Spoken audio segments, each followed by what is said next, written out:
Well, everyone, you probably know what this thing means. I have officially decided to pull the engine. I am having too much trouble with the CV axle to continue to pursue it. I think it's just a waste of time. And so at this point, it seems that for me to do what I want to do as quick as possible, it's easiest just to literally just remove the engine, because I've literally already done it. So it's gonna suck, but at least you know the engine works, so that is the most we can do. And step one, drain the fluids.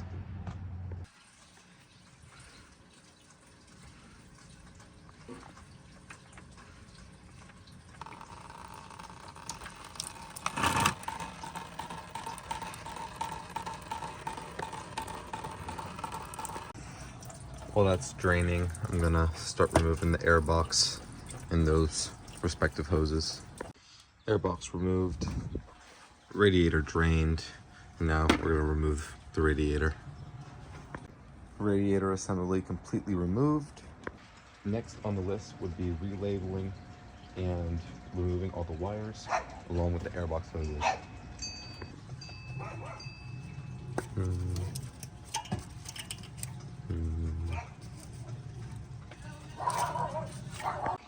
So it's rainy season right now, and I just made a makeshift tent, so now I can stay dry and still work, and none of my components get wet as well. So, type shed.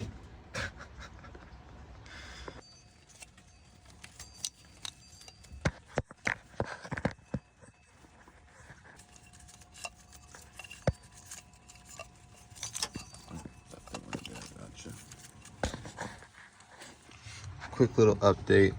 Just got this part of the engine harness removed. Took me a bit to get it disconnected from the lower transmission, but now we're just gonna keep on pushing. I figured out my mistake, and I can explain it using this spare flex plate that I have. So when I originally pulled the engine out of the car, the flex plate was like this. So that means it was sitting right here. But when I pulled it out, it had this white dot facing out, etc. But when I go down to the inspection window, that white dot is faded, but it is there. Therefore, that means the flex plate is like this, where this side is facing in, when it should be like this. So, I'm just an idiot. That wind chime is gonna get annoying, but I took off this inner air box, disconnected this hose, and now I'm just gonna keep working through the wires. All right, got the rest of the clips on this side. Now it's gonna be this upper area. Throttle body removed, and now we're just gonna keep on going. As I'm doing the wiring, I remember that there's things on the bottom, but I can't seem to get to them due to the fact that the power steering pump is in the way, and so that's what we're gonna remove next. Just removed this engine mount right here again, and now we're going for the power steering pump. Just finished getting all of the wiring 100% removed. Once again, we are back with this bullshit, but it's all good. We did it. That's what matters. I think all that's left are these two back hoses, and then the rest of the engine, other than, okay, not that. So then it's just the exhaust, then the front engine mount, and then she can come up. All right, AC compressor is now removed, and wiring is all out again. And now all that's left is this front engine mount. Fully disconnected the engine from This one goes right there, and this one, or this one, went over here to that thing right here. And now I can remove the engine pretty much. There's nothing else left connecting it other than the transmission and the front dog mount and the exhaust. So I guess I got a bit left to do, but this area is finally done. Exhaust manifold detached, and now all that's left is this front dog mount and then the transmission. Let's do this thing. We have the jack stand supporting the transmission.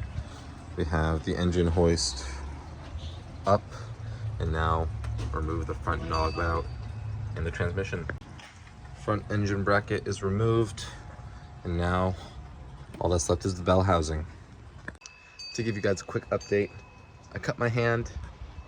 It's raining, but I got the flywheel bolts off. I got all the transmission bolts out. And so now we have to separate the engine from the transmission again. All right, let's do this. All right, she started to come out, and we're back at here again. God damn it. All right, she's out, I believe.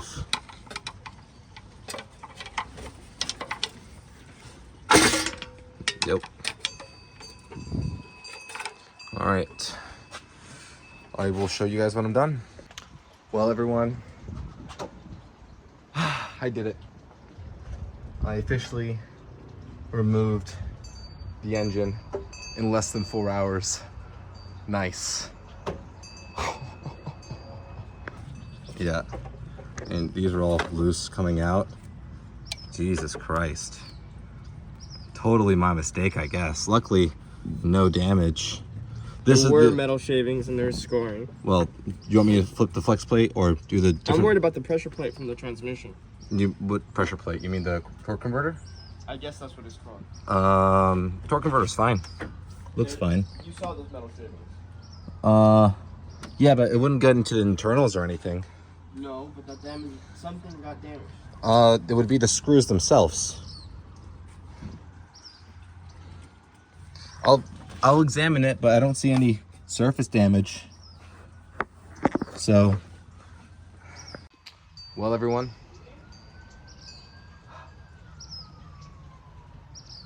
we did it. Ooh, what the hell?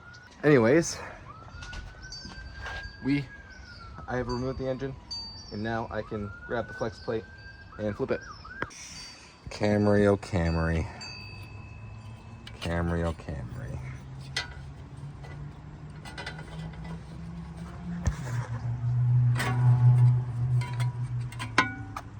Boom. Oh, motherfucker. Motherfucker indeed. It's supposed to be like this. This is how it's supposed to be. These things on the outside. Oh, awesome. At least we did it. Now that the flex plate is on the proper way, I have my torque wrench and I'm gonna torque them to spec, and so we won't have this issue ever again. Now that we have it on properly and torqued to spec, it is now time for us to reinstall it. Yay. God. Here we are. Back again. Just wanted to make sure, check on torque converter. I'm gonna have to reseat it again, which is okay, but yep, still put together. Alrighty then. We'll see if we can figure out this axle too. That's honestly what I wanted to really do. So, type shit. See how this goes. Fuck yeah, motherfuckers. Got that bitch out. Now, gonna have to look at this thing and why it's not coming. But for now, We did what we came to do. Let's go. Pulling out this thing right here. Oh. Hello. CV axle assembly. My God. Things just keep on getting worse with this car. So I did remove that, but the main issue is that when I first fixed the car, there was a power steering leak, and that power steering leak is coming from this this right here, which is the steering rack, and that's not supposed to be doing that, and that means that will have to be replaced. So just more and more shit just keeps on getting added to this car. It's crazy, but it is what it is. So it's going to be a slight turn of events. We are now instead going to do the rack and pinion replacement on the steering rack because it is blown on both sides. Great. So I can give a little bit of an update, because as you can see, I have this massive box next to me, and this right here is the new rack and pinion for the Camry. Long story short, that is the thing that's also causing the power steering leak, and now that the engine is out and properly fixed, I'm not going to install it until I put in this new thing, and that's going to fix our power steering issue. And then after that, the car will be 100% ready for sale.